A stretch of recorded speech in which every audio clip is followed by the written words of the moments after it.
Last time on Stardust and Dragons, our players got fancy as they attended dinner with the merchant lord Estrella. After a succulent meal, she's tasked the party with obtaining the key to a mysterious vault from the warlord Jura Mortos. Will the party be successful? Find out tonight on Stardust and Dragons! Welcome back, ladies and gentlemen, to another episode of Stardust and Dragons. Yeah. I am your host slash dungeon master slash awesome guy, Brenden. And this is your wonderful, wonderful cast. Christian, say what's up to the people. Hello, people. You'll never find anybody shorter. I play Brenden Dionheart, and I'm excited to be here today. Awesome. Dan, say what's up to everybody. Hey, what's going on, y'all? It's Dan. I'm playing Flip today. I can't wait to see what we get into. And it's gonna be a lot. Rayna, say what's up to the people. All right. Hey, it's Ray. I will be constant tonight. And, I'm not quite sure what's going on. Psst, Lyrax, what's going on? Lyrax, what are we doing? And Lyrax. Hello everybody, I'm Max. I'll be playing Lyrax this evening, and I definitely know what's going on. Just stay close to me, it'll be just fine.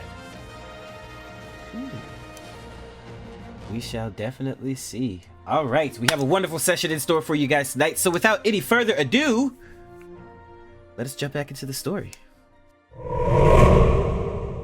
All right, so we pick up right where last session left off. You guys have finished your evening with the designer queen. Klaus leads you back downstairs into the back downstairs and out of the palace into the carriage. And you guys ride back through Estrella's district back into Arcadia, and they drop you back off at the Tipsy Weaver in May's place. All right, everybody. Seems like this is a pretty straightforward job.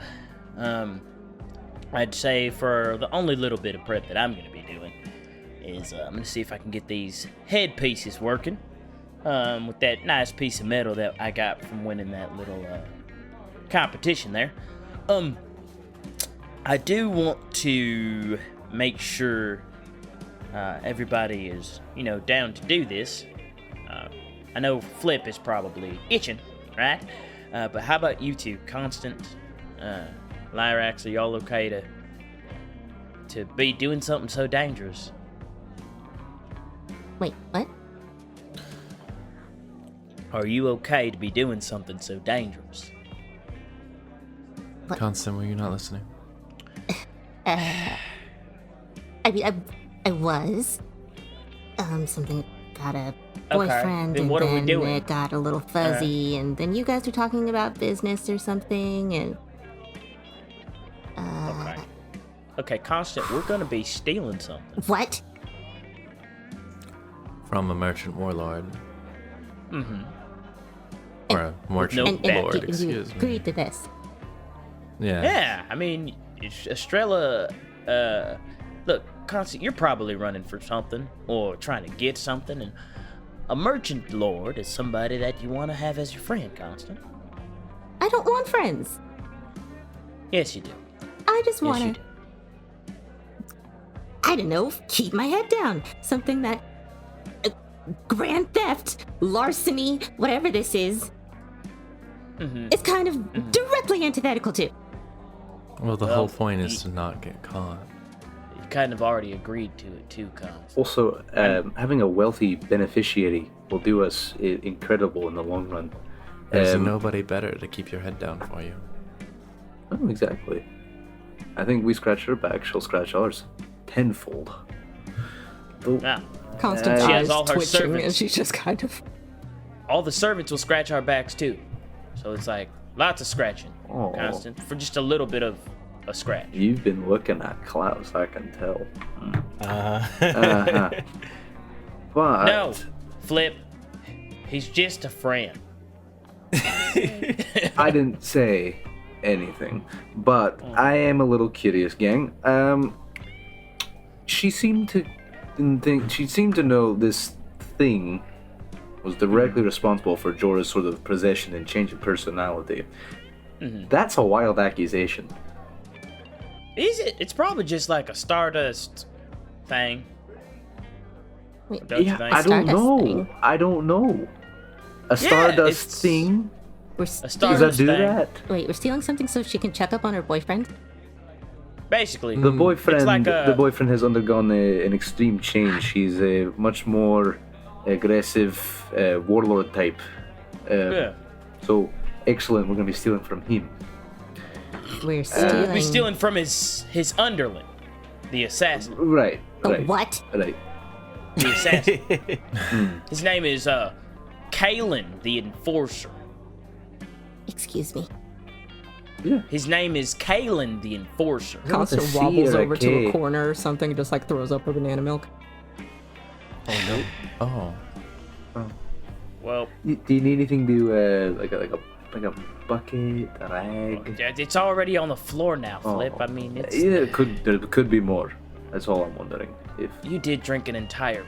Lyrax walk- walks walk over to her and kind of squats, so he's a little more eye level. Alright. Constant. We've been traveling together for a few days now, and I'm afraid I don't know much about you other than you're adept at magic. Are you okay undertaking this with us? I think it could be great for you, but She just reaches up a little hand and like puts it on his chest. Lyrax, I just needed a ride. Lyrax. Lyrax, you are these people. I just needed a ride, Lyrax.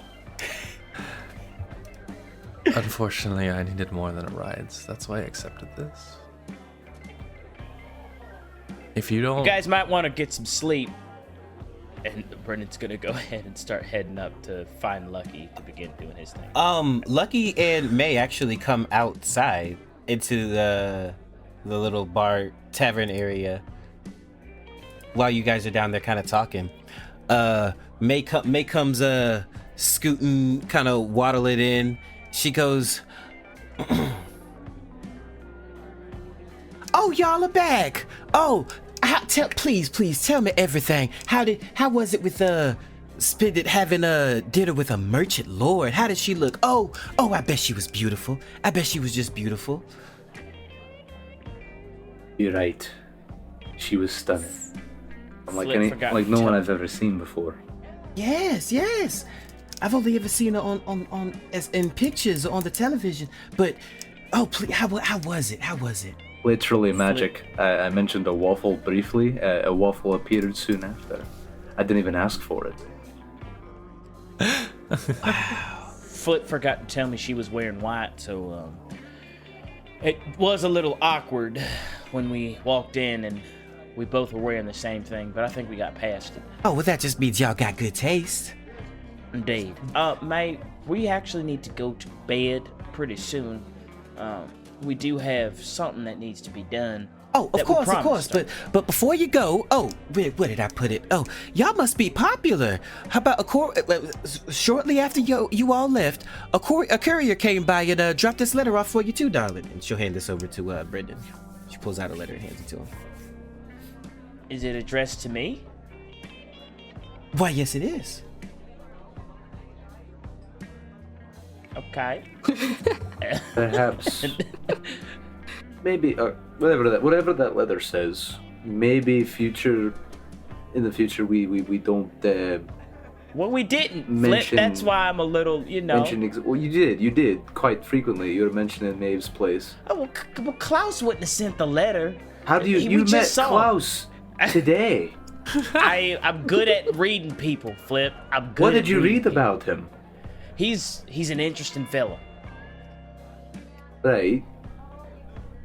But is it impossible he could have shared that information? No, Klaus wouldn't do that. And I'll go ahead and open Really? the letter. All right, Brenden, you open the letter, and it's made with a very nice paper. You open it, and it's just a simple sentence. It says, the only designs the queen aims to further are her own. And there is an address. To a city called Alenia. And Alenia? yes. Okay. Do we recognize any of the handwriting? No. None of the. Okay, it's just. Mate, who? You said it was a courier? Oh yes. What time did they deliver? Like, how long were we gone for? Oh shoot, probably about 10, 15 minutes. No longer than that. Okay. Well, and I'll read the letter out loud. So, this definitely wasn't from, the palace. We were still on the road at that point. Mm-hmm. I'd like to think that whoever this is probably outside watching us right now. I don't know what to think of this particular letter, other than the fact that now we have had a second party approach us, talking about probably the same exact thing, and what we want to do. Here's what fascinates me. Say you got to use your incredible reading people skills on Jorah. And what if you read that maybe all of this has been fabricated about him, a slander, if you will? We do not know Jorah. Simple as that. Has anyone here met him, heard of him? Hey, May, who's Jorah? Do you, he's one of the merchant lords, Yeah. so I assume you probably have heard of him. Oh yes, he is quite a scary fella, for sure. How was he before? Was he always this scary? Well, he was never the nicest fella. Never. I mean, Well, compared to the others. Well, I would say, Flip, the worst comes to worst scenario. We're still not doing the most moral things. No. I know we're trying to be a little different, but at the end of the day, a friend is a friend, isn't it?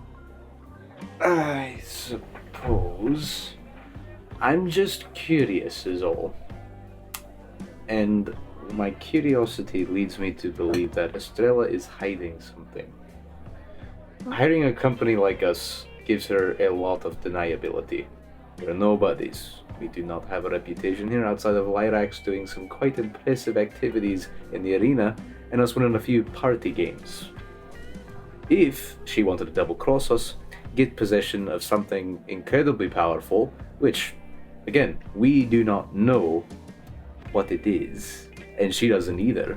She refers to it as a thing, but she knows it's taking control of him. This makes me worried, to say the least.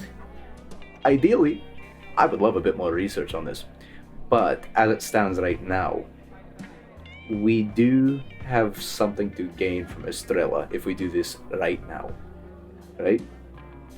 Exactly. She offered to fix all of our ships, take care of everything instantaneously. I also think that if it's that big of a deal, we could always make a copy of the key before we give it back to her.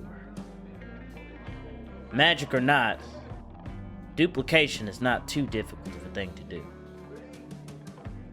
This is, of course, I haven't seen it, but, a simple cast and a little bit of molten metal, we have the materials to make something quite similar to whatever we are given, or steep. Here's another idea as well.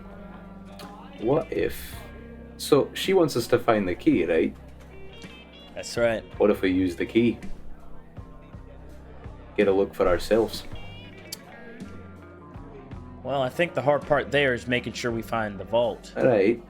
She's pretty cagey on that. I did have a slight concern, seeing as when we asked what would happen if we tried to open the vault and get the thing for her, she said that we would immediately become like her boyfriend. She said we could. She didn't know much about what was going on. But then said that her people could get in the vault and take it out. Just fine. Seems a little strange, I'll admit. Alright then. This is a democracy after all.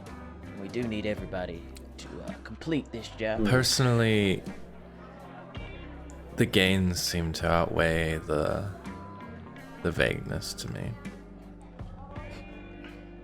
What do you think, Constant? Even if you're not there, we did make a little promise. And I intend to keep it, so. What do you feel? Well, I think it's ridiculous we all made a promise that nobody feels good about, but It seems to be the way this universe works, doesn't it? You never say no right in front of the person, Constant. really never. It's pretty easy. I don't wanna. No. Klaus could have Not pulled out after a you- dagger and killed us right there. Well, it's more. Don't do it in their house, deep in their territory. Galaxy's pretty big. You can always run away. But not if you're already in the heart of the lion's den. Interesting Alright. expression. Do we even have a plan? Well, that'll require just a little bit of us watching. But first off, we do need to know, in order to make a plan, what we intend to do. Do we want to steal the key, or do we not want to steal the key? I say we steal it. I've come too far to not be making moves at this point in the game. Yes, I'm down for stealing. we steal it. Alright. I think from there we make our own call. Whether Miss Constant wants to come with us, that is This up will to their affect discretion. How easy or hard the operation will be. It would, but I'm not going to force them to do something they didn't agree Oh, to. of course not, no. Well, What I would say, Miss Constant, is if you do decide not to come, I can't promise that I can protect you. What I do know right now is you have Lucky's gun and you have May's hospitality. But those Dionhearts aren't the ones built for what we're about to do and what we're going up against. I'm not trying to scare you, but what I do know is across that street, or at least somewhere, somebody is watching this building. Or else they wouldn't have known that we had left it to send that courier. And they also wouldn't have known that we had that invitation, truly, that we were going to go to it. But the choice is always yours, Constant. just, But what I can also promise is, do better about it making sure your opinion is known a little earlier before we start accepting some jobs. If you're going to be traveling with us anyway. I just let For me think once, about I'm it, in okay? very much agreement with Brenden on Alright. both matters. I'll do my best to keep you safe, but I can't do it from afar. What'd you say, Constant? Oh, just let me think about it, okay? For sure. In the meantime, I will be doing a little bit of making sure if Lucky can whip us up some good communication devices.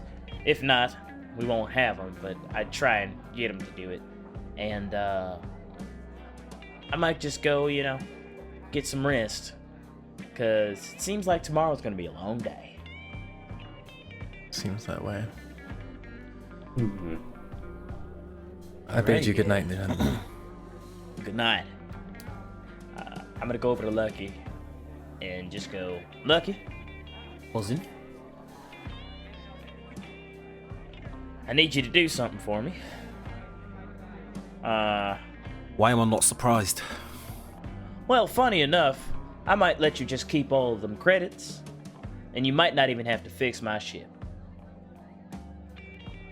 Oh joy. Is it enough to buy me a new shop? Well, that's a start now, ain't it? All that to say, we might be making friends with one of the merchant lords here. But in order for us to do that, we got to make sure that our communication is where it needs to be. I see. I'm not going to give you the long and short and details about what I have to do, but you know, me in general, and Flip, so you wouldn't have to imagine too hard. That being said, I know you like your beauty sleep, but I got the materials, but I don't got the spell slots or the time to stay up and work on it myself. I trust you, and I know you can do it. Only question is, are you willing?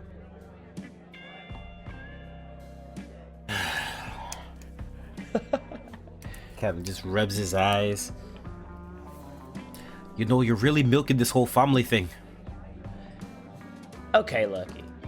You really gotta chill out. No, At hey, this point- don't you okay look at me, okay? You came to my doorstep It's a yes asking or for no, Lucky. asking Do for you ship want it or repairs. no? I tell you how much it's gonna be. You ask for a discount. Listen, we're blood. I have no problem giving you a discount. Then there's a shootout in front That of me you shop. started. In front of me shop. You're the first one that started You brought them to Tricrillo. my door. You brought them to I my didn't door, bring and them I was anywhere. protecting you. I did not bring I them was protecting you anywhere. and yours. Okay, because that's Hey, what family Lucky, does. Lucky, And are now you gonna do it or I'm not? here on the cluster, staying with May. Love you, May, but staying with May. You got cash in your pocket, Lucky. I have a little bit of cash. You got 1,500 credits. You might be friends with the gosh dang merchant warlord, too. I'm putting you in a better position. Besides, family to family, where you were living was no way and no place for a Dionheart. And that little rust bucket of yours is? Got us here, didn't it? Yeah, and my shop was making me pretty.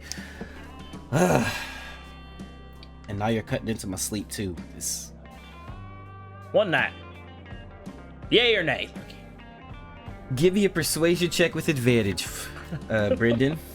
+0. +0. You got it. You got Hey. advantage. That's the family discount coming in. The first one was a 17, the second one was a 13. With a 17.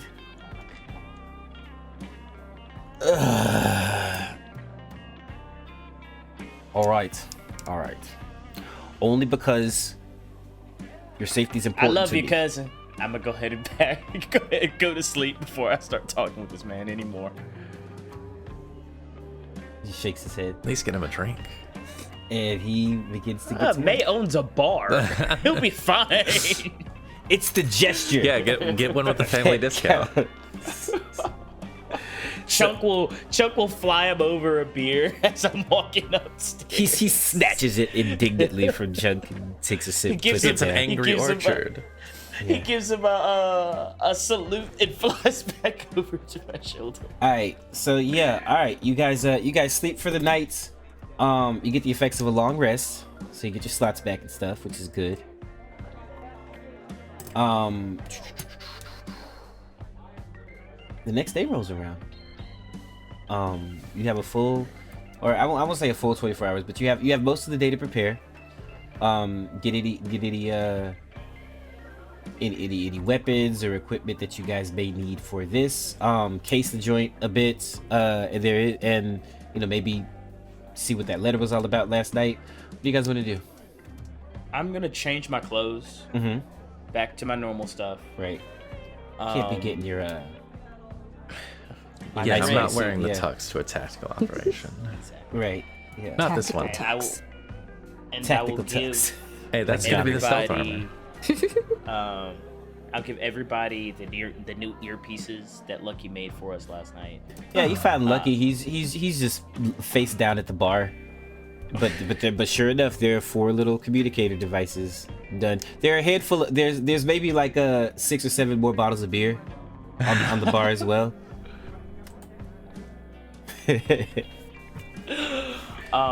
I would definitely say that bring a blanket and just put it over Lucky's back. Let him sleep there for now until he gets up and decides to go to bed.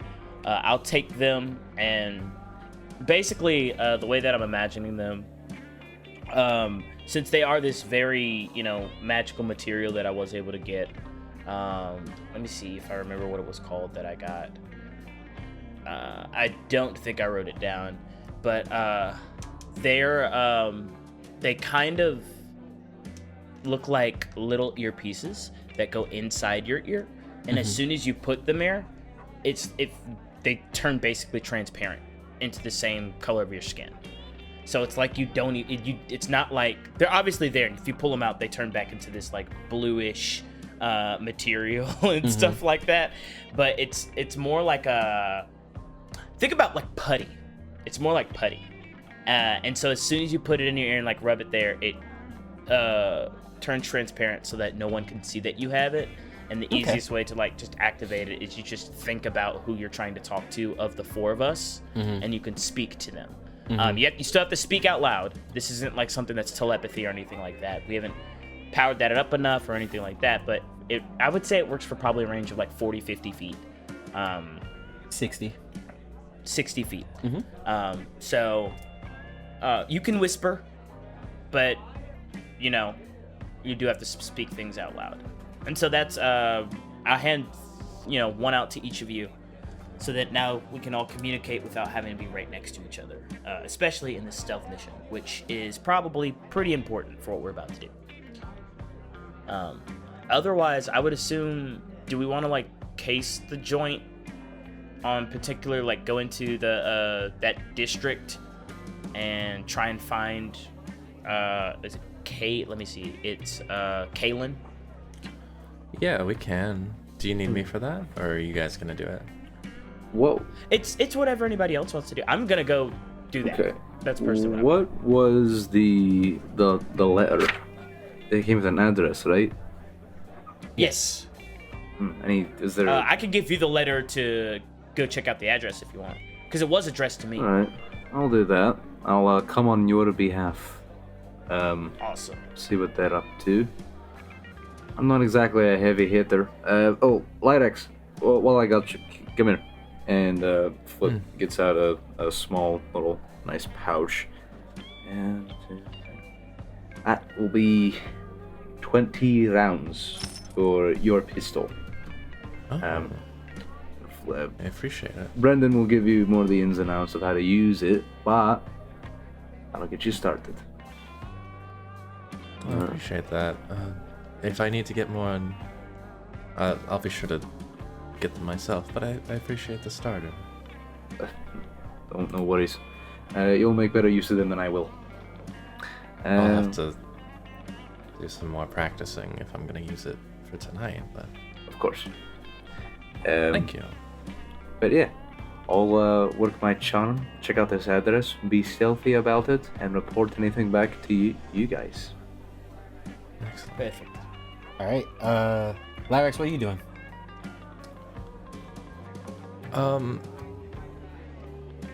If Brenden thinks they're good on casing and like doesn't need him, he's very much willing to go. But otherwise, with these bullets and the reminder, oh yeah, he has a pistol. He would like to try and work on that a little bit and get better and maybe try and acquire some proficiency in it. Okay. You can and work on that. You're not gonna get it in an evening, but you can practice. I mean, it's been 2 evenings now. And you can practice. I will say, I would also invite Constant to come with me if she wants, only to teach her about a lot of this stuff, considering Constant hasn't been out in the world. That's fair. And what's he going to do again? I'm just going to go case the joint. So, like, potentially, we're just basically going into the district and potentially looking for where we're going to have to be during the night. So it doesn't even have to be like, none of this is dangerous. This part is not dangerous at all because it's just walking around. Yeah, I think Constant will tag along. She wants to get an ear for these merchant lords. If that's the All case, right, cool. I think I'll probably go with Flip and kind of practice on the way. Sounds good. So he's not alone going to this mysterious location. All right, so Flip and Lyrax, we're going to start with you guys. You take the you show May the address on the letter that you guys received last night. She tells you that it is in Allemia, which is another it's a district owned by yet another merchant lord, Terwin Keenseeker, and it is the address to the Scribes Guild. Okay. The Scribes Guild. What a bunch of riders do with dirt on the Merchant Lord Queen. Suppose I know a thing or two, huh? Probably. Scribes. Imagine they're somewhat wise, at least. All right, you guys make your way through Arcadia now into Allemia. Allemia is a little bit more of a like a lower end district kind of area. Very sandy and exotic, more like a marketplace kind of deal. Like it's like a very fancy shanty town almost, right? Like everything's kind of cobbled together on top of each other.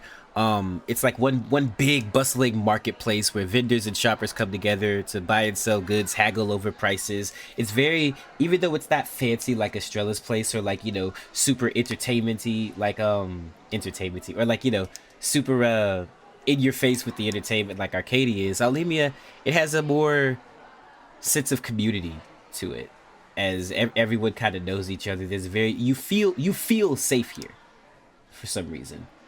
Kids are running around and playing. People are waving to you, noticing you, that sort of stuff as you guys go in. You approach the Scribes Guild. It's this big white marble building with intricate carvings and runes etched into the walls. This center for learning almost.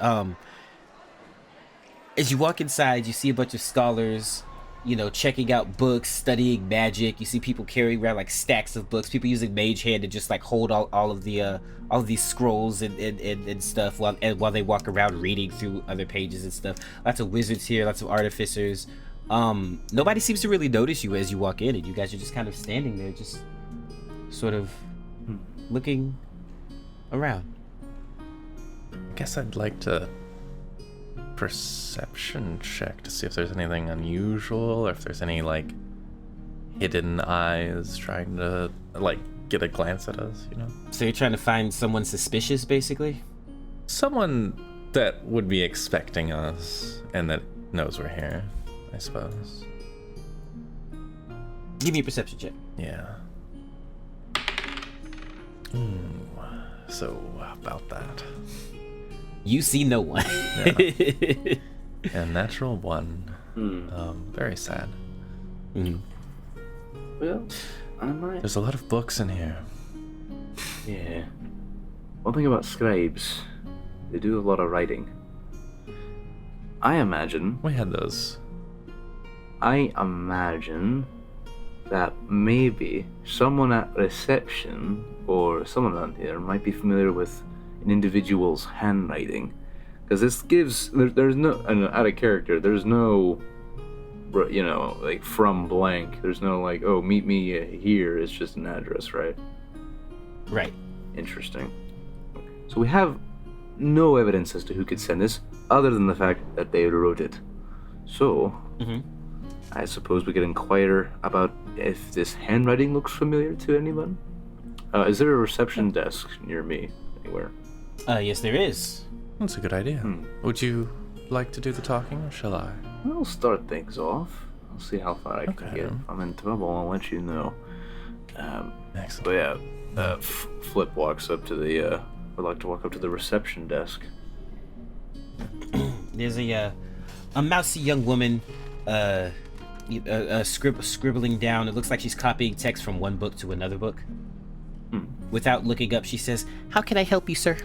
Hi, yes. I have got a peculiar case for you. I'm wondering if this, and he reaches up, his head is right here on the reception desk. I'm wondering if this handwriting looks familiar to you at all, Hen.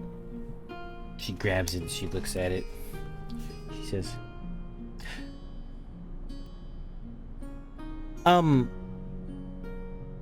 yes, 1 second, sir. And she'll slide the note back to you. Takes it. Lyrax, you're a little bit taller, so you would see she stops writing in the book for just a second, and you see her like turn her chair around and like kind of whisper something to herself. Like she turns the chair around like to where her back's facing you. She kind of whispers something to herself, and then she turns back forward and she says, "1 moment," and she'll go back to writing again. A beat passes. Yeah. Oh, go ahead. I was gonna say Lyrax will make use of this little communicator device that we've received for the first time and kind of just whisper to himself, but it kind of goes to flip a little bit louder. I believe she's informed whoever it is we're supposed to meet. Interesting. And she says she's just still writing. Yes. She's hardly looked up at you. She took the note, looked at it, turned around, and then went back to writing. Oh, she fully has the note now? Or she gave it back to you. Okay. A bit of time goes by, and you see this slender half-elf walk out. He looks incredibly scholarly. He's got a simple yet elegant kind of robe on. Silver hair, soft eyes, but very perceptive. And even as he's walking up, Lyrax, you lock eyes with him. It's almost like his eyes demand attention as you lock eyes with him, and you can tell this is the man that you're here to see. He walks up to you and he goes, I was led to believe that there were 4 of you. Oh, the other 2 are busy. I've come on their behalf. Brought my man Lyrax with me as well. Do you have anywhere we can talk? Of course, please follow me. My name is Zephyrian. Hi, Zephyrian. You can call me Flip. Flip, yes, and you must be Lyrax. That would be me. Seems you're well informed, sir. Oh, well, of course. Your reputation in the Sanguine Arena precedes you. Out of character, what was his name again? I just forgot as soon as he told me. Zephyrian. Zephyrian. Alright, thank you. Yes. He leads you back into like one of the little study rooms. And as he does, you notice he kind of waves his hand over a symbol on one of the walls. It looks like an eye. It looks like it's in the shape of an eye with a bunch of rays of light coming out from around it. He kind of waves his hand over this sigil, and the wall opens up. And there's a candlelit room on the other side. He says, "Please, this way." He walks inside. The wall closes behind him as you guys follow him in. And it's kind of it's probably about the size of a studio apartment, right? Like not too small, but not too big. And there are 2 tables set up, chairs, and you see a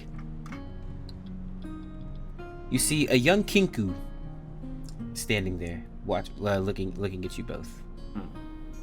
And he nods and he says, "Welcome. I'm glad you got my message." Thank you for having us.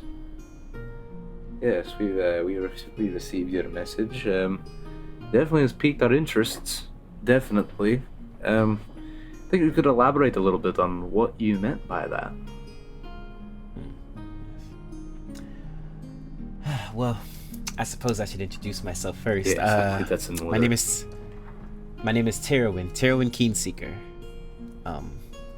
It's lovely to meet you, Terwin. They call me the the Whispering Shadow.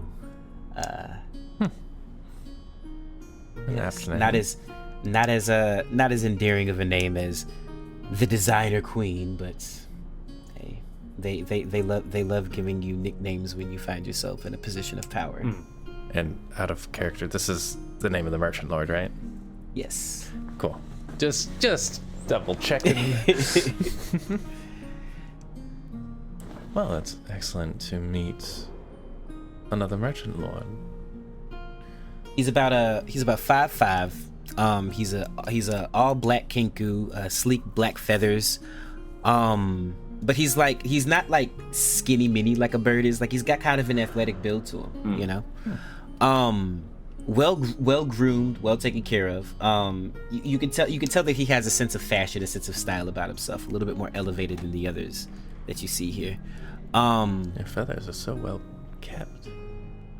Well, thank you. It is quite easy to keep oneself up when you're in a position like I am.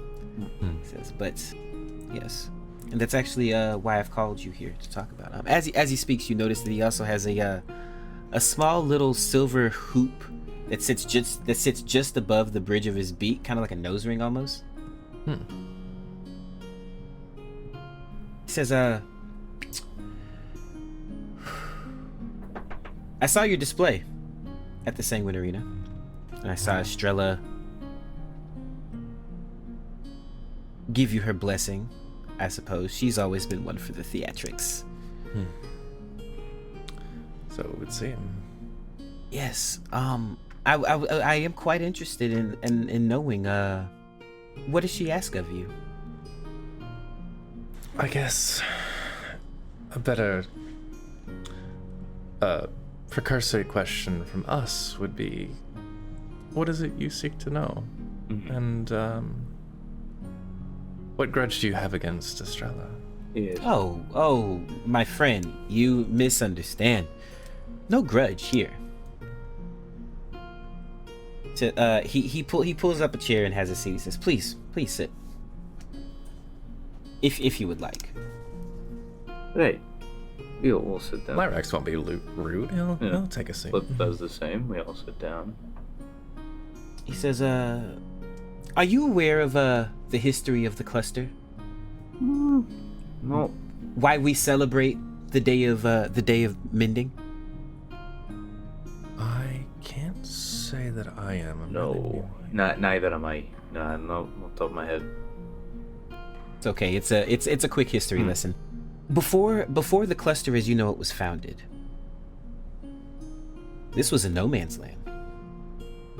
It was during the height of the Stardust Wars, where there were many of us had lost our homes, many of us were displaced.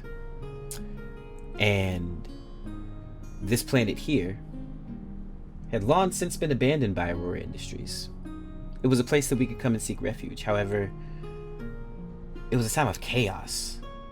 Everyone was cannibalizing each other, looking for power, looking for wealth, looking for a fresh start. Until we came in.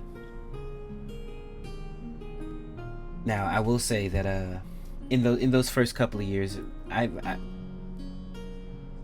in order to amass power, regardless of what you want to use it for, there are certain things that must be done to obtain it. You understand? It was a dark time for the cluster. War. Everyone vying for powers until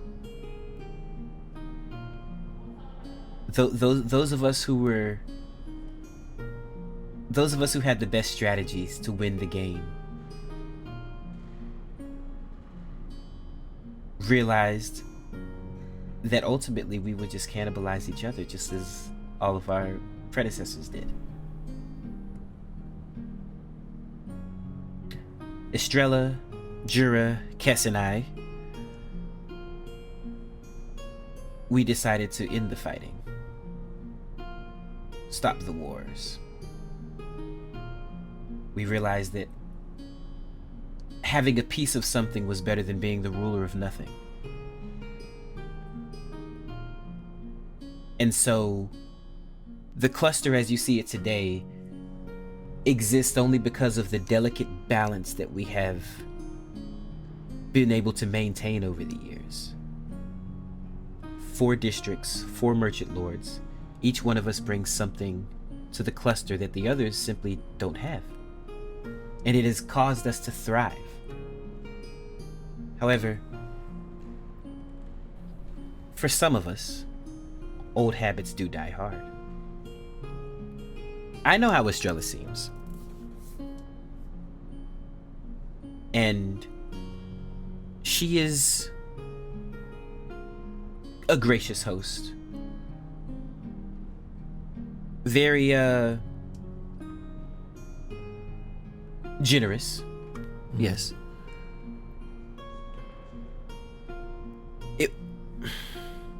I can't tell you exactly what it is Estrella is planning, but it would be naive to think that she isn't planning anything. It's very rare that she pulls people from the general public. No offense, of course. and brings them to her to for dinner, especially people who just showed up here a few days ago, right? Is it so weird that the champion of the arena, the upsetter, get invited? Perhaps I am wrong. Maybe Estrella just wanted to talk and share pleasantries with you. She showed us lovely art pieces. It was quite a time. Yes. Question for you. Tarwin, right? Yes. You said, so there was Jorah, Estrella, yourself, and Tess? Kess with a K. Yes. The last merchant lord. Yes, he's young. Okay. He's young. He controls Arcadia. He's actually one of the I will say Estrella favors him. Right. Estrella favors Kiss. So I imagine for you, all being merchant lords together, you gotta build up some sort of relationship, some sort of basic trust. Of course. Obviously, you cannot tell us exactly what Estrella's planning because you have some information. Maybe withholding that to us could help you lose some of your deniability. Whatever leg up you have in stopping her, or whatever advantage you have on her. But there is something I'm curious about. She has mentioned the well-being of one of your members, Jorah. Has he been acting different? Yes. Strange. Jorah has always been a hard man. I will say he is definitely the most quick to violence. He thrived during the Stardust Wars, and you know you could take the man out of a war, but you can't take the war out of a man. I don't think he ever quite left that sentiment. Jorah's always been interested in power. That's part of the reason why he and Estrella had a falling out. Oh, were they together? She didn't tell you? I think she mentioned they were close. Yeah. That is sad. Oh yes. I don't know the details. I don't know exactly what it is that happened between the two of them, but yes, they were very close for a time, and now it seems now they're not. Well, in keeping with the tradition of preserving deniability and advantages that both parties have, we would like to say that I cannot tell you her full plan, but Estrella has a plan to help Jorah. Now, I'm not sure if this coincides with what you believe she's up to, but from the sound of it, she sounds concerned, and wants someone to help her help him. His eyes narrow a bit. He says, "Help Jorah." And if you would indulge my curiosity a bit, what is it that Estrella stands to gain from Jorah's well-being? I can say with 100% certainty, I do not know. And that is what concerns me, my What friend. concerns me too. I don't know what's going on Because here. it's like I said earlier. I am fully aware of the things that all of us merchant lords had to do to get to where we are today. And for as accommodating as Estrella seems, you must know that she is not one to be trifled with.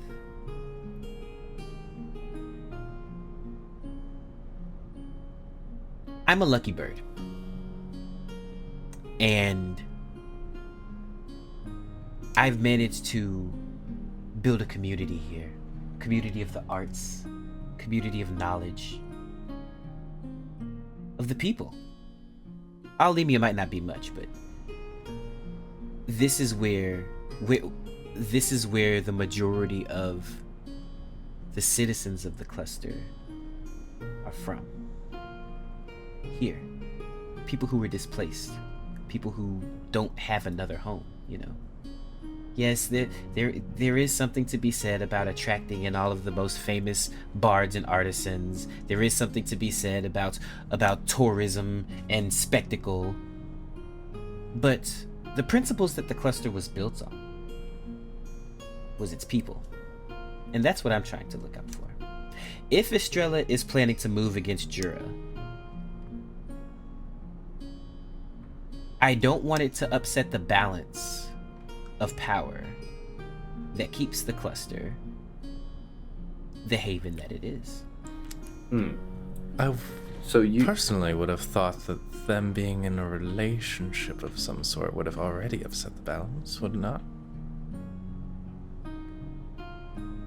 Not as much as you might think. Like I said, Jura has always been a hard man. It's funny, Estrella tells us a much different story. How he was quite different not too long ago. But where I'm at right now is we don't have much to gain. We are about a small company. I imagine Estrella helping getting us to do her dirty work, much like we are doing with each other, gives her a certain degree of deniability and not a lot of responsibility, because she doesn't know us, we don't know her. We do a job, never see her again. She can say anything she wants about us, but I'll leave it with you. You want what's best for the people. I see you out here, I see where you're living. You don't believe that Estrella wants to help Jorah. In her current state, you do not believe that she wants to help Jorah make a move. I can't say that. I know that she wants to help herself. I see. If helping Jura aligns with that, then yes. But I would be willing to bet that that's not the only reason. Why? You mentioned before about keeping a balance. I believe in that as well. What we're after is resources to get us out of the cluster. We need our ship repaired, and we need to go about our business because we have a whole laundry list of things we need to do that do not concern the likes of the merchant lords. But I've mentioned this to my colleagues, it would not be the worst thing in the world to have a wealthy beneficiary. Someone to make our travels a little easier, getting through. As you know, repairs are not cheap. And I think a friend of mine is running very low on family favors. My question to you, Tarwin, is how can I help you? Is there anything that someone with no ties to the cluster, truly, can do for you to make things go a bit smoother around here?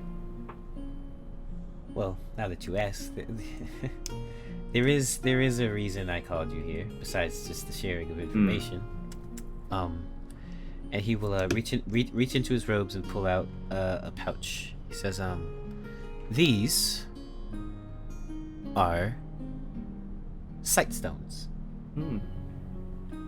He says,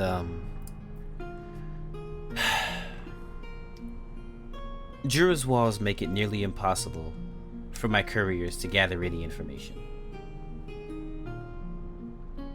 I usually have eyes and ears everywhere around the cluster, but Jura being the type of man that he is, it's hard for me to get inside and see what he has going on. Something like, If you are going into Jura's district, all I ask is that you place these sight stones discreetly, of course, near anything interesting. Jura's quarters, Kalen's quarters, inside his factories, wherever people talk. Just so that I can gather a little bit of intel on what may be going on. I think that sounds fair.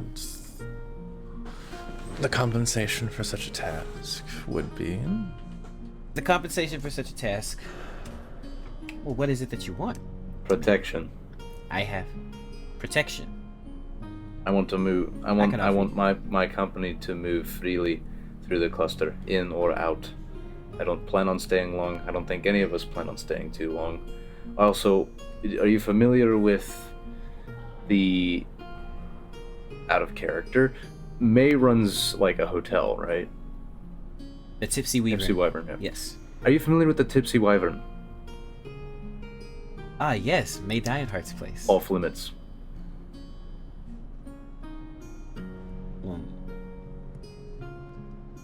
The Tipsy Wyvern's in Arcadia. I don't have as much pull there as I do in Aulemia. You got some sight stones over there. You could know what would be happening. Of course. I want you to promise me that. If I do this job for you. Off limits. We will watch over her and her establishment. You have my word. Take one of the sight stones I gave you and place it near her residence, and I will keep an eye on it. I don't know if I like that. I might place it a little down the road, but I don't think I'll place it directly on there. Wherever you see fit. Whenever I see fit. So, over by Jorah's district, over by the Wyvern. Anywhere else you want these? I'll trust your judgment. I'll do. Lyrax, can you think of anything else? Resources are always welcome from one who prides themselves to be one of the 4 rulers of this colony. It's true. Ruler is such a... I don't see myself above anyone, friend. Just one of the 4 people in charge of the fate of the entire colony. Yeah, no, not a ruler. One of your equals considers themselves a queen, but you, no. Just a scribe. The humble scribe. He shrugs. He says, I just wanted to share some of that knowledge with you all. As we all know, knowledge is power, after all. Right. He says, and I do wish you luck. I will say, in order to do this job effectively, if there's any gear, magical or otherwise, that might assist with going unnoticed, might be appreciated. I agree. And I'll take that as my compensation for it. I'll see what I can do. You have until tonight. Literally, you know where to find us. Of course. Well, it is my job, he'll look at Lyrax, as one of the rulers of the colony. So humble. He says that with a lighter tone, just kind of messing with him a little bit. Well, Tadawin, if that's the case for now, I think the less we know, the better. And I think you're onto something when you say that the cluster needs balance. So we'll keep that in mind if you do the same. Thank you. I appreciate it. Will do. I appreciate your frankness. Thank you for contacting us. He will stand. He'll say, "Of course. Well, remember the sight stones, and know that you're always welcome in Alimia." And the wall will split open once again, and Zephyrian will lead you guys out. Sure. Yeah, Lyrax will go. So meanwhile, Brenden and Constant, you make your way over to Jura's district. Now, Constant, the best part about doing this type of work, before you've made enemies with the perp, is it ain't gotta be sneaky. We can just walk as far as our tiny legs will take us. You walk around the city of Dionheart. It's a very militaristic, very industrial kind of city. Lots of angles, lots of towers, lots of walls. Nothing I ain't seen before. Yeah, it looks like the city itself is divided into like 4 rings, and each one represents like a class of citizen with different degrees of privilege and oppression. Yeah, so you guys kind of go out and assess the area. Both of you give me investigation checks. That'd be a 14. 14. 10. All right. Oh, look at that thing over there. Yeah. So with your investigation checks, what you've discovered is that the prison is actually located in the 2nd district, which is behind 2 giant walls, basically, located like in the middle of the city. It'll be pretty difficult to get inside, but with it being underground, Just look for a sewer. before a sewer. Yeah, if it's underground, I assume it's probably gonna be underground. You don't find a sewer, but Constant, you actually notice that in the outermost district, you see something quite familiar. An old Aurora Industries mining site.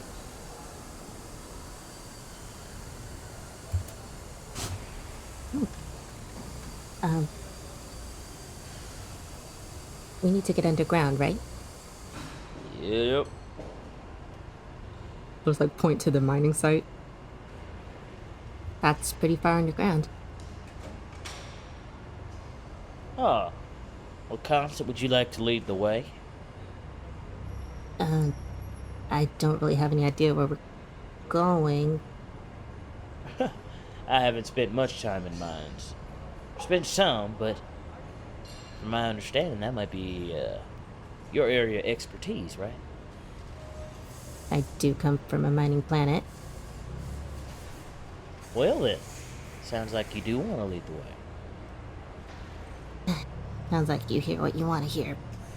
Let's go. Was that a yes? Oh wow, I'm excited. Let's go. You guys, you head to the abandoned dig site, and it's like a desolate wasteland.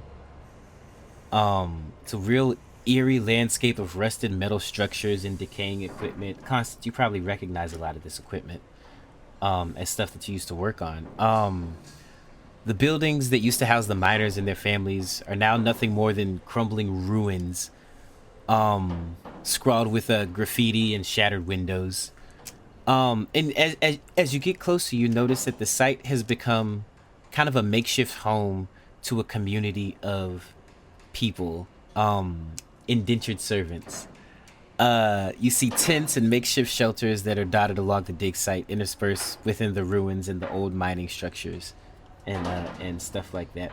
And they come out, you know, they're in rags or torn shirts. Their hands are black with dirt and grime, and the smell, right? It's very hot, thick air as you come closer into these mines. And the people and the homeless kind of poke their heads out and look at you as you guys walk down here. Seems like this merchant lord isn't really doing his job now, does he? I mean, is that their job? Well, yeah. His job is to look after his people. I've been on plenty of planets, and doesn't seem like he's doing his. What do you think happened to... I mean, I've only seen a couple of Aurora mines, but none of them look like this. There's a lot of things that happened during the war. Would just be surprised, wouldn't be very surprised if, they just cut their losses after they got what they needed from it. I don't know how old this mine is, but it does look kind of old.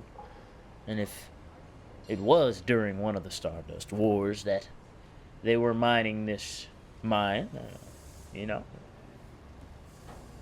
probably had a pretty quick pace trying to get it out and selling it to people.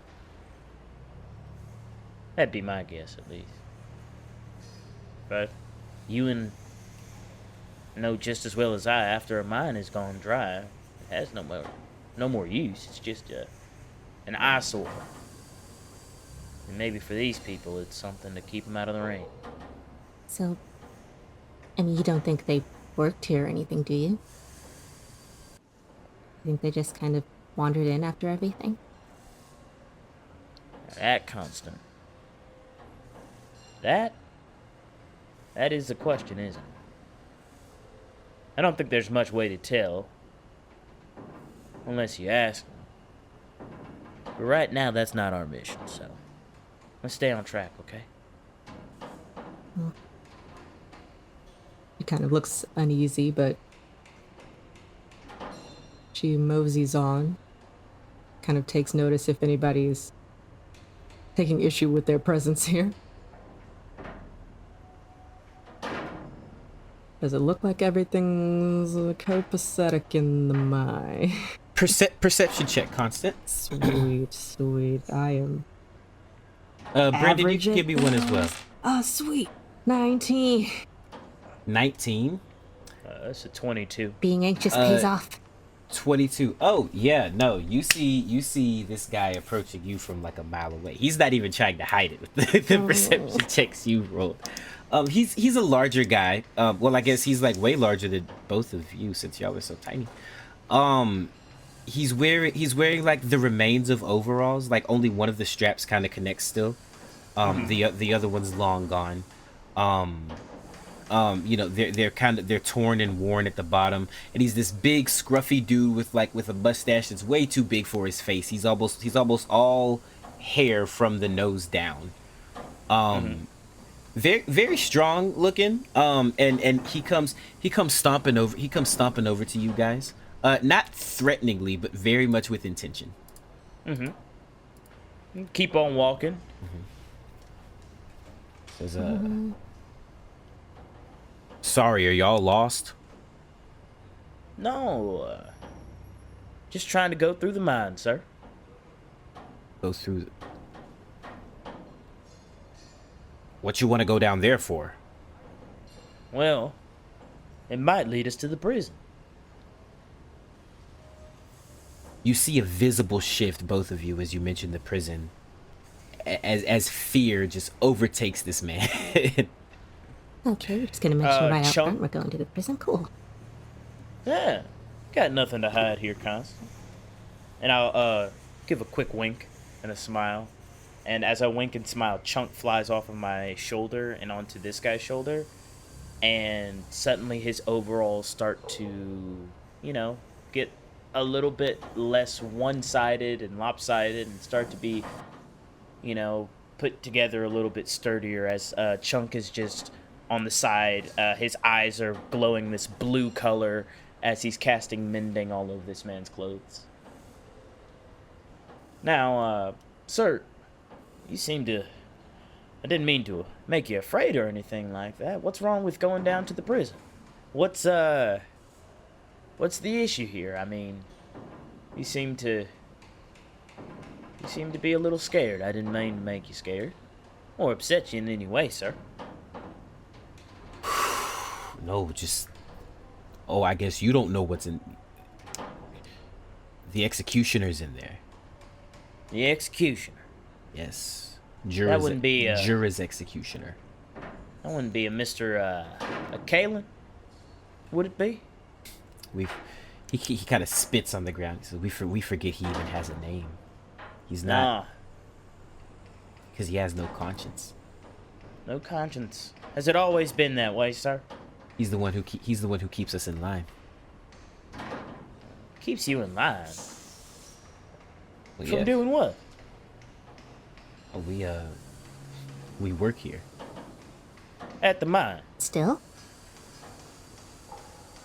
Well, yes. After, the Stardust is long gone from this place, but there are other precious minerals in the earth that Jura says he needs for his creations. How you think he built those walls? The hard work and labor of you fine gentlemen and women, and by the looks of it, a few children. Yeah. We've been deemed as I don't know, criminals or just in the wrong place at the wrong time. And so now we are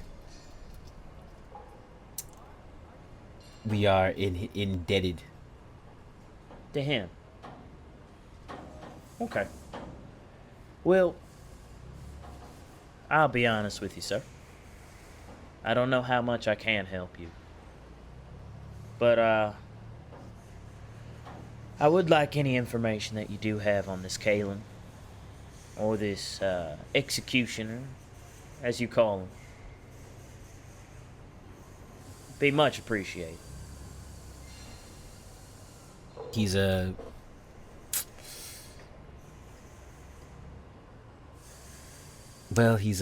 elf. Mm-hmm. Evil. Like I said, man has no conscience. He's obsessed with death. Probably why Jura keeps him around.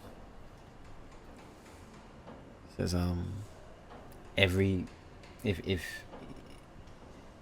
someone acts out of line or isn't working hard enough to his liking or anything like that, nobody really cares about what happens to us down here.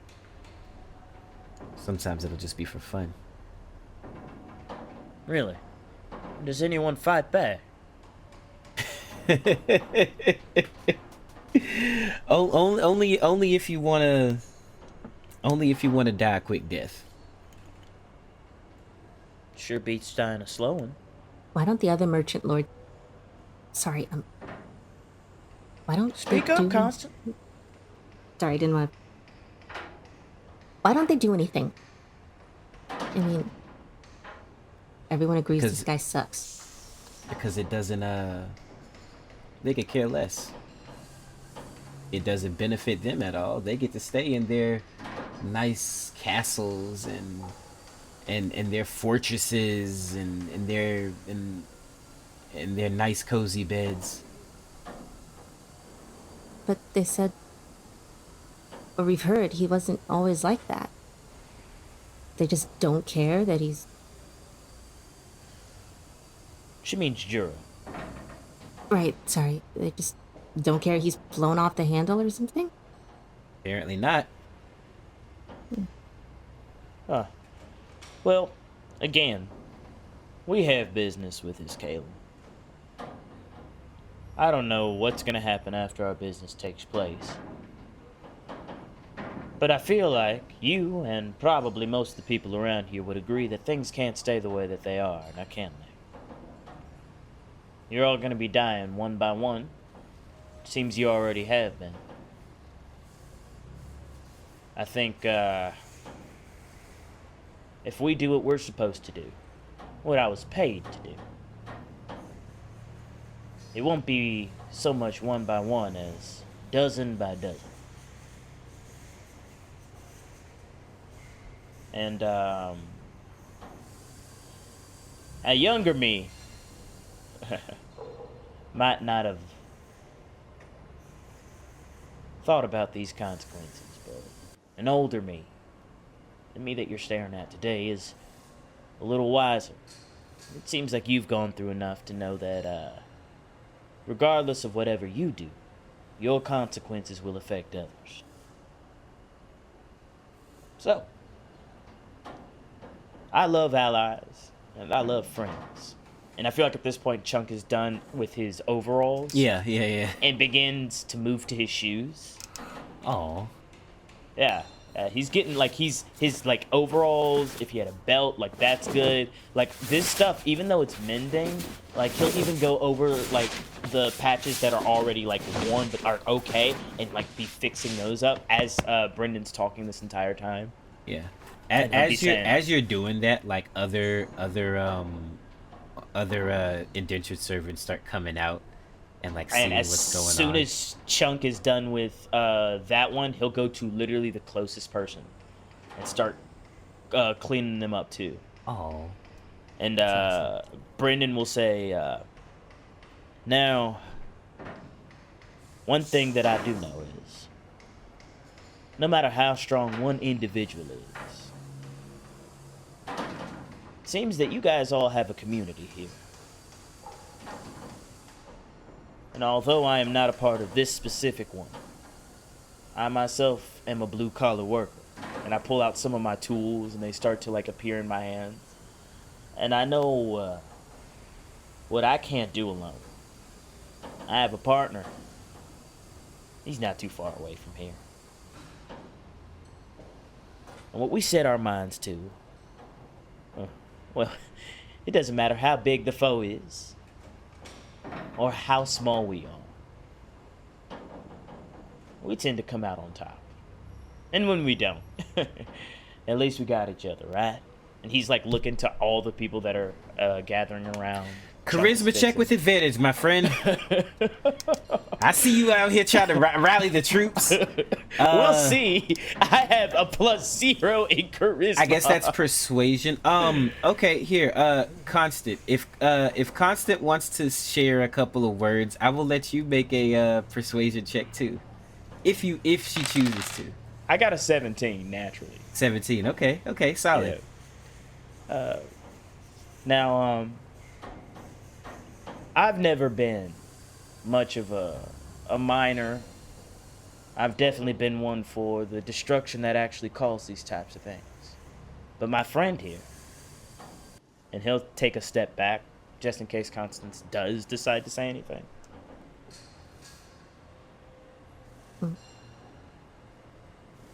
She just kind of looks at everybody, looking at them, and just... Boom, the spotlight is on you.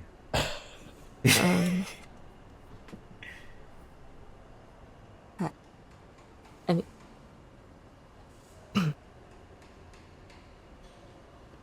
I don't know a lot about what's going on here, but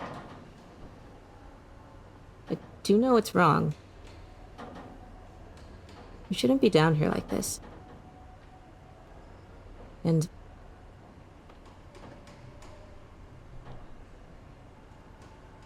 if we can help, we will. We might need a little help from you first, but... Give me a persuasion check, Constant. With advantage.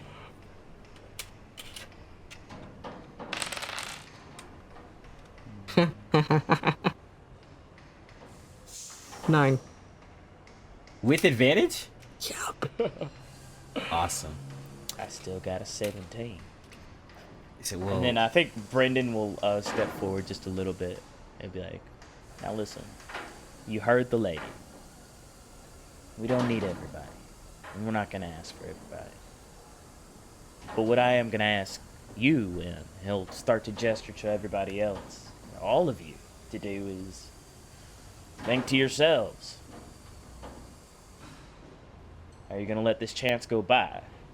That you do have allies on the other side. What is it that you're asking of us?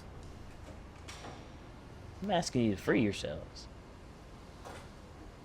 What does that look like for you?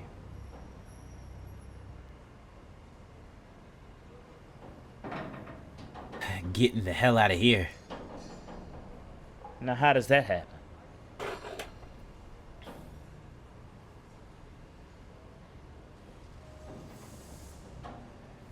Well, first we have to get rid of Jura's guard dog. Uh-huh. And then, after the guard dog's gone, I do have it on good authority that Jura's not gonna even be in the district tomorrow night. But you know what? We'll be near the district. Lots of very fancy ships. And I mean, it seems like living here is already a death sentence, right? So why don't you just go relieve some of these fancy rich folk that have never had to work a day in their life of these ships? Why don't you, after we've done what we need to do with getting rid of this guard dog, storm with your fellow blue collars? Take a ship, 2 ships, 3 ships, any ships that you can, and escape this god-forsaken cluster. I have it on good authority. There are many, many happy planets that they would love to accept some miners just like yourselves. Of course, you'd never be able to come back here, but I wouldn't think you'd want to.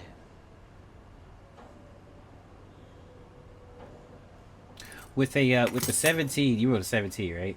Yep. With the 17, about half the crowd's still not completely. There's That's not a completely cheer fine. going on, but about you definitely see a lot of murmurs in the crowd. They're like, yeah, And yeah, now, let's I want to do keep it. in mind at this point, I want to feel like Chunk is just That could be our going chance. as fast as he can to like mend as much of these people's shoes as what he's going with the first. Uh-huh. Because he knows like you got to be able to run. You're You gotta be able to empowering not these step people. Right. Exactly. Well, and Go ahead. he'll say finally, now, all I'm asking for is if you don't want to take on the guard dog, put yourselves in a position to escape. Give yourselves the reins to escape your oppression. How will we know? Well, I can send a signal. I can send a message. Tonight? It's the only chance that I can give you. And what do you need from us? Make a ruckus. Anybody that wants their revenge can come with me. See the things that this man's protecting. Potentially free any brethren that you do have down in the mines. Or in the jail themselves. And why are you doing this? You don't even know us. Why are you trying to help us stage some sort of a revolution? Oh, I already told you. This is just as self-serving for me as it is for you. You owe me nothing. And I owe you nothing. But let's just see this as an exchange of goods and services between 2 people that have a common interest. What's your name? That, my friend, I can't tell you. I'm supposed to be on a stealth mission. And I'll give him a little wink, and then Chunk will fly right back to my shoulder.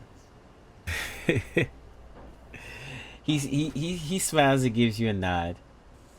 But yeah, so he does tell you that well, the guard dog is there's a spot in the mines that'll lead you underneath the district, underneath the walls. And if the assassin is who you're after, that's where you'll find him. Alright. Well, if any of you guys want to come with me, just let me know. You did not roll that high. It's worth a try. I would Alright. say, if you want to set a couple of fires on your way out, you know, I wouldn't blame you. But get out of here as quickly as you can.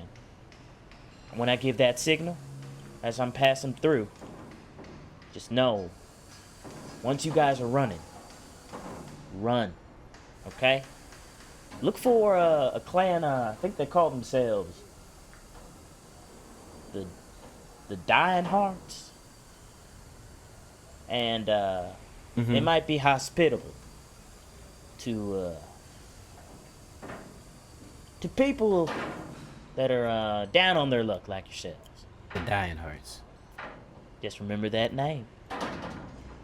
And if you could do me a favor, look out for anyone you find, okay?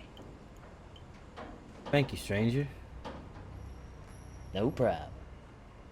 And I think after that, Brenden will gesture to Constant on if she wants to say anything else. But if she doesn't, he's going to go ahead and start heading back to the inn. Because he doesn't see a point in going through the mine to find all of that stuff when it's not dark. I feel like we did the scouting, like we did it. We found all the information and we did it exactly. Yeah. And I think for the rest of the day, Chunk will spend the rest of the day just mending people's shoes. I'm not there, and he'll fly. I'll give him instructions to fly back to me after he's done. But Chunk is getting them prepared with as much mending as he can. Well, cool. Yeah. I think Constant will, she's just kind of been eyeing what's happened here. And she'll spend a little longer in the mines, maybe getting some of those mineral samples they were talking about that Jura found so interesting. Ooh, okay. I like that, Constant. He won't leave. Then he'll wait. Obviously, he's gonna wait on Constant. Yeah. Nah, I like that a lot. Yeah.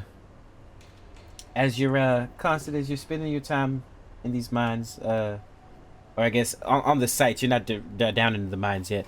Yeah. As you spend the time on the sites, you know, kind of looking at these old mining structures and stuff, you take a deep breath and memories start flooding back as being here kind of hits you like nostalgia. Like for a second, you're back on Dalmar. You're wearing your hard hat and your jumpsuit, clocking in, taking the lift down into the depths of the mines. And you remember living in the structures with your family. And this memory creeps into your mind as you hear a knock on the door, and your father comes and opens it. And you see the executives of Aurora Industries, at the place that you work. They say, "Surprise and congratulations to you, Bale Cold Mine. You are our employee of the month. Here at Aurora Industries, we want to highlight our super Stardust employees. Bale here is following in the footsteps of her father, who is a perfect example of the reward of hard work. Speaking of rewards, please enjoy a complimentary lunch all month long. Thank you for everything that you do." Kinda fades away. She smiles kind of bitterly at the memory. Because whenever she remembered it before, it wasn't like her happiest memory, but it wasn't bad. But now she looks around at the remnants of a mine she's only ever seen in the height of its production, and for some reason it feels a little different. You collect your samples. Chunk is mending the homeless people's clothes and stuff, and you guys make it back to the Tipsy Weaver. You did good up there, cuz. Glad you think so, but do you think they're gonna be okay? I think if they don't take control of their lives, they're always going to be under the control of person that we're trying to we're trying to basically make angry, Constant. I mean, there's taking control and there's throwing it away. Do we even know what they're going up against? What we do know is, if they stayed there, they would have died. At this moment, and at this time, their possibilities are infinitely more desirable or available compared to where it was. Now, this Caleb is gonna know that it probably wasn't them that stole this key. And even if he doesn't, they're gonna be hopefully halfway across the galaxy by the time that he even gets to a ship. So we've done the best that we can do for these people. Without starting a full-blown war, revolution, a place that we're gonna leave next month or next week or who knows, even tomorrow. I think we did good, Constant. The hard part about war, the hard part about Stardust, anytime it's involved, is it very rarely is the right answer. Too often in my life, I've chosen the wrong one. So, sometimes you just gotta be happy with the other. Because it's all you got.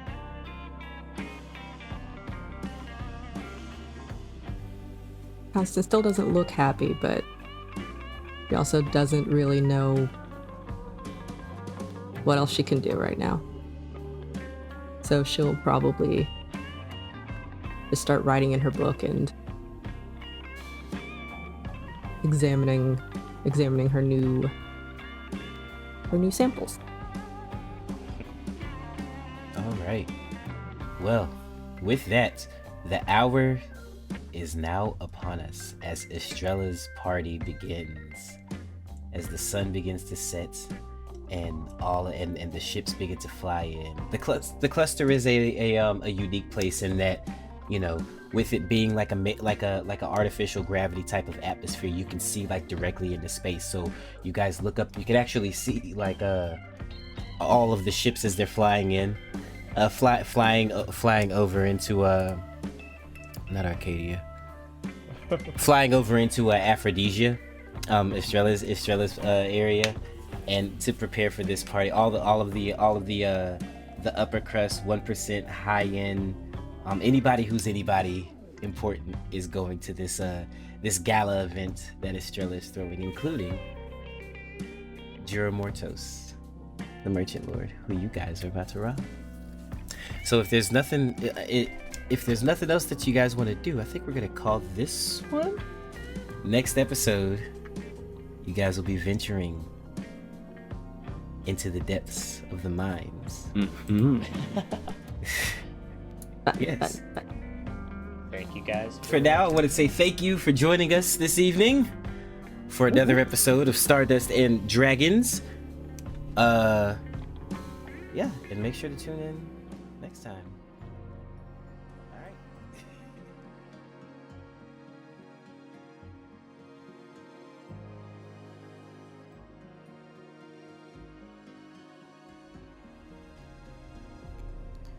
That was Christian Hatcher as Brenden Dionheart, Dan Wood as Flip Odonell, Max Morin as Lyrax Proudmane, Rayna Mcguire as Constance, and Brandon Hatcher as your DM.